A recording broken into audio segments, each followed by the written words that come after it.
डोभाल जी operation green leaf का plan table पर रखते हैं, लेकिन मोदी जी मना कर देते हैं। 26 मई 2014 मोदी जी के शपथ लेते ही आईएसआई का मेजर इकबाल और कई आतंकवादी ग्रुप प्लान बनाते हैं। नेपाल बॉर्डर से 60,000 करोड़ की नकली करेंसी भारत में भेजो। मकसद एक, भारत में तबाही। डोभाल साहब को जब ये खबर मिलती है, वो एक पल के लिए सन्न रह जाते हैं। इतने बड़े हमले की उन्होंने उम्मीद नहीं की थी। उसी वक्त सुबह होते होते यूपी के मशहूर गैंगस्टर अतीक को पुलिस उठा लेती है। डोभाल जी जानते थे, ऑपरेशन ग्रीन लीफ के बिना आतंकवाद को भारत में घुसने से रोकना नामुमकिन है। तो क्या था ऑपरेशन ग्रीन लीफ और क्यों था ये इतना जरूरी? आइए पूरी कहानी जानते हैं। खानानी भाई कई सालों से हिंदुस्तान में नकली नोट भेज रहे थे। ये काम उन्होंने इस्लामाबाद के एक मदरसे में बैठकर दाऊद और मेजर इकबाल के साथ मिलकर शुरू किया था और 2013 तक वे 11,000 करोड़ रुपए के नकली नोट हिंदुस्तान भेज चुके थे। एक भी नोट पकड़ा नहीं गया था और अब उनका अगला निशाना था कि मोदी जी प्रधानमंत्री ना बन सके। उस वक्त उनके पास एक ब्लूप्रिंट था जो किसी नेता ने उन्हें दिया था। वही नेता जिसके हाथों में कई अंगूठियां थीं और जिसकी एक ही शर्त थी कि उसके खिलाफ कभी कोई गवाह ना खड़ा हो। और खानानी ने वो शर्त मान ली, क्योंकि उसे पता था कि असली नोट का नक्शा मिलना इतना आसान नहीं होता। जो इकबाल ने रास्ता सुझाया था, नेपाल बॉर्डर, जहां से माल आसानी से यूपी में घुस सके। और यूपी में अतीक था, जिसका जाल इतना फैला हुआ था कि पैसा उसके रास्ते से जाए तो पूरे हिंदुस्तान में बिखर जाए। और इसी तरह 2014 से पहले 11,000 करोड़ के नकली नोट हिंदुस्तान भेजे गए ताकि मोदी जी प्रधानमंत्री न बन सके। लेकिन मोदी जी जीत गए। जब मई 2014 में मोदी जी ने शपथ ली, तो उस रात इस्लामाबाद के उस तहखाने में बैठे सबके चेहरे पर एक ही भाव था कि 11,000 करोड़ पानी में गए। और दाऊद ने जो पहली बात कही वो ये थी कि हम गलत जगह खर्च कर रहे थे, गलत लोगों पर भरोसा कर रहे थे। इस बार ऐसा नहीं होगा। उस रात उन्होंने तय किया कि अब 60,000 करोड़ भेजे जाएंगे, और सिर्फ पैसा नहीं, साथ में हिंसा भी, ताकि देश एक साथ दो मोर्चों पर लड़े और कहीं न पहुंच सके। लेकिन मेजर इकबाल को एक और डर था जो उसने 2015 में सबके सामने रखा कि अगर 2017 में यूपी का चुनाव योगी के हाथ गया तो यूपी में उनका पूरा नेटवर्क खत्म हो जाएगा, अतीक समेत सब पकड़े जाएंगे और नेपाल बॉर्डर वाला रास्ता भी बंद हो जाएगा। इसलिए जो करना है वो 2017 से पहले करना होगा। दाऊद ने सुना और बस इतना कहा, तो नवंबर 2016 आखिरी मौका है। और इसी के साथ 9 नवंबर 2016 की तारीख तय हुई, जब 6,000 करोड़ की पहली बड़ी खेप नेपाल बॉर्डर से यूपी में घुसनी थी। उरी सर्जिकल स्ट्राइक अभी कुछ ही हफ्ते पहले हुई थी और पूरा देश उस जोश में था जो बरसों बाद आया था, जब ये साबित हो गया था कि हिंदुस्तान अब सिर्फ बयान नहीं देता, घर में घुसकर मारता है। और ये बात पाकिस्तान को भी पता थी कि कुछ बदल गया है।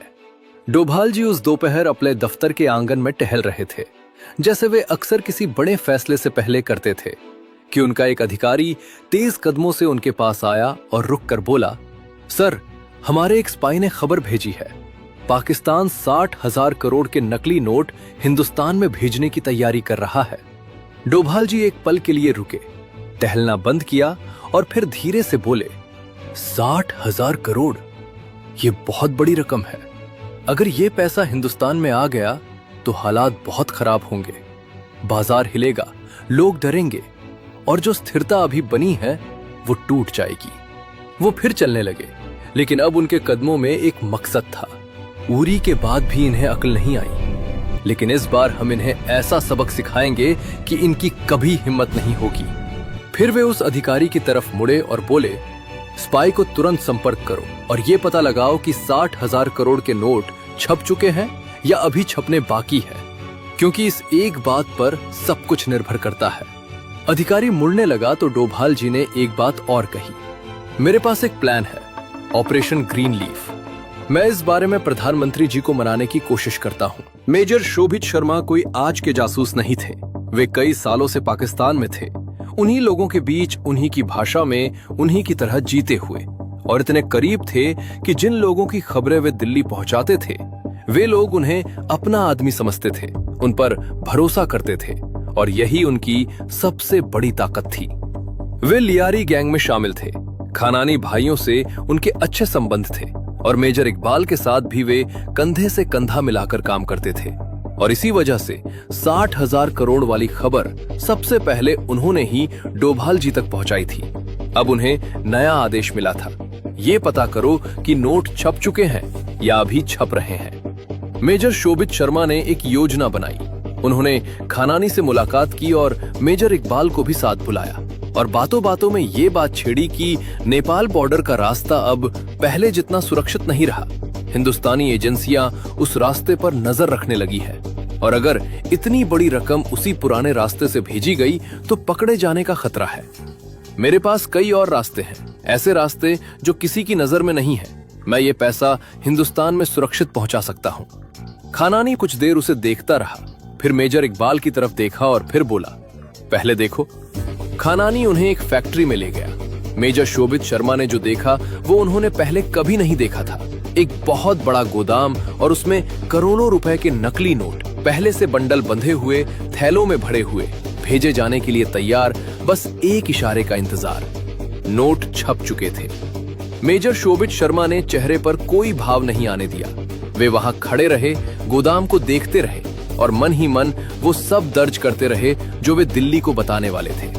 लेकिन खानानी के मन में एक डर था जो उस पूरी मुलाकात के दौरान उसकी आंखों में दिखता रहा कि कहीं ये खबर डोभाल जी तक न पहुंचे, क्योंकि अगर दिल्ली को पता चल गया तो सारा खेल खत्म। उधर दिल्ली में पीएमओ के एक कमरे में सिर्फ 2 लोग बैठे थे, मोदी जी और डोभाल जी। डोभाल जी ने सीधे बात शुरू की, सर, ऑपरेशन ग्रीन लीफ को जितनी जल्दी हो सके लागू करना होगा। इस बार 60,000 करोड़ नेपाल बॉर्डर से हिंदुस्तान में आने वाले हैं और ये नकली करेंसी है जिसे पकड़ना बेहद मुश्किल है। मोदी जी कुछ देर चुप रहे। वे गहरी सोच में थे। उन्हें पता था कि अगर ऑपरेशन ग्रीन लीफ अचानक लागू किया गया तो देश में बड़ी हलचल मचेगी, आम आदमी परेशान होगा और जो असर होगा वो सिर्फ दुश्मन तक नहीं रुकेगा। मोदी जी ने मना किया, डोभाल जी, ये सही कदम नहीं होगा। डोभाल जी ने एक पल रुककर कहा, सर, अगर ये पैसा हमारे देश में आ गया तो आतंकवाद को रोकना नामुमकिन हो जाएगा। ये सिर्फ करेंसी नहीं है, ये उस पूरे नेटवर्क की रीढ़ है जो देश के अंदर हिंसा फैलाना चाहता है। मोदी जी ने पूछा, कोई और तरीका नहीं है डोभाल जी? डोभाल जी ने सीधे आंखों में देखकर कहा, सर, पैसा छप चुका है और इन लोगों की हिंदुस्तान में पकड़ बहुत मजबूत है।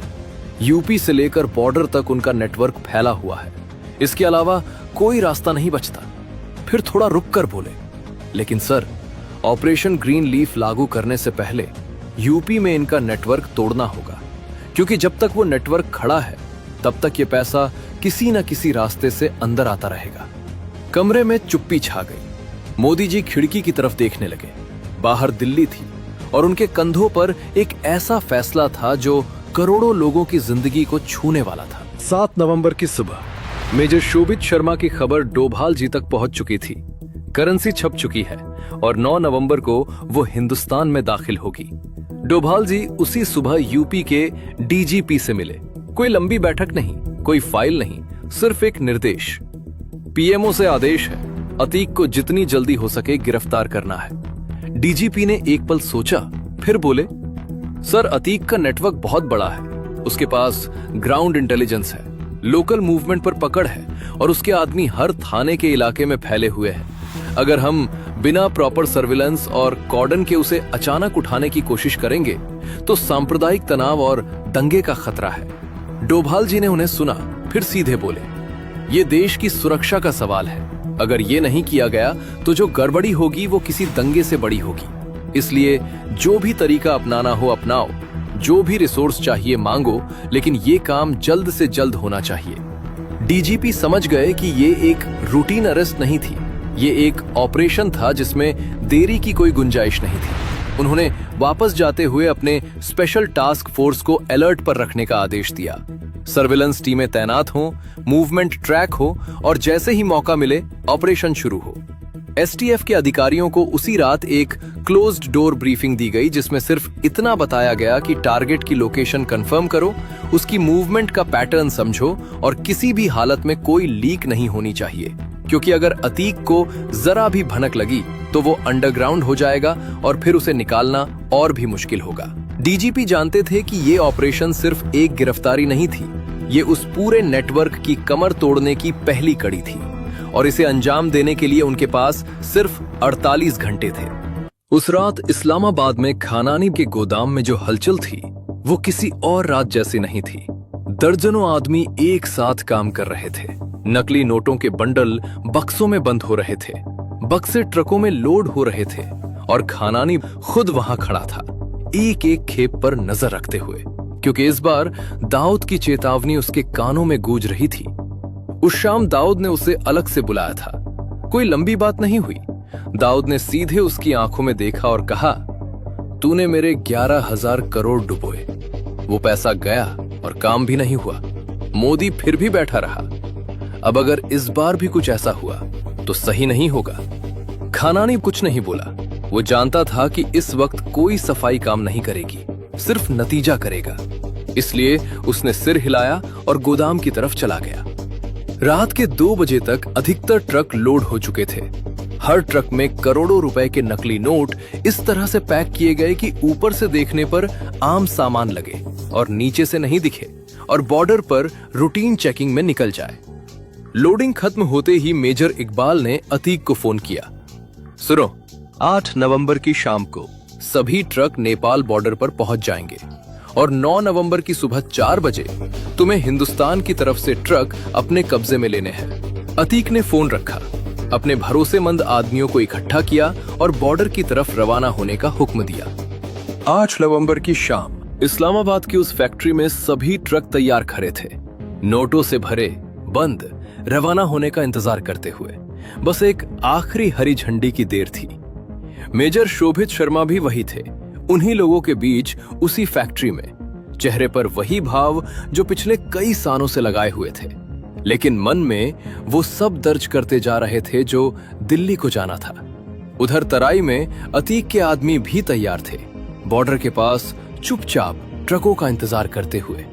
और उसी सुबह दिल्ली में एक बंद कमरे में 4 लोग बैठे थे, मोदी जी, डोभाल जी, वित्त मंत्री अरुण जेटली जी और आरबीआई गवर्नर। डोभाल जी ने कहा, सर, यह ऐलान आज रात ही करना होगा, 1 भी घंटे की देरी नहीं हो सकती।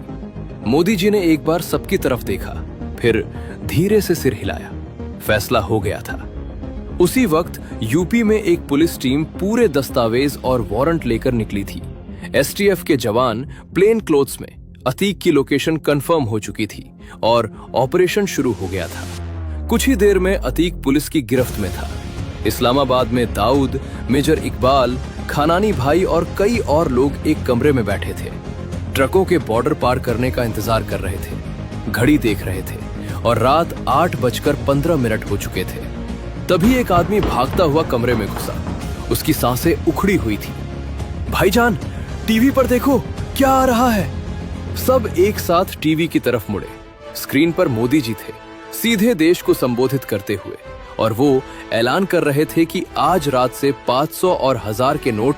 कमरे में कोई नहीं बोला। नोटों से भरे ट्रक बाहर खड़े थे। सब कुछ तैयार था और सब कुछ एक झटके में कागज हो गया था। खानानी बड़ा उठा, कमरे से बाहर निकला, छत पर गया और उसी वक्त नीचे गिरकर उसने अपनी जान दे दी। उस रात हिंदुस्तान ने एक ऐसी लड़ाई जीती जो किसी मैदान में नहीं लड़ी गई थी। डोभाल जी ने वो किया जो एक सच्चे सेवक करते हैं, बिना शोर के, बिना श्रेय लिए, सिर्फ देश के लिए। और उनकी वो बहादुरी इतिहास के उन पन्नों में दर्ज है जो आम लोगों को कभी नहीं दिखते। और मोदी जी ने वो फैसला लिया जो शायद दुनिया का कोई और नेता उस वक्त नहीं ले सकता था। करोड़ों लोगों की तकलीफ जानते हुए भी देश की सुरक्षा को पहले रखा। कुछ फैसले इतिहास बनाते हैं, ये उनमें से एक था।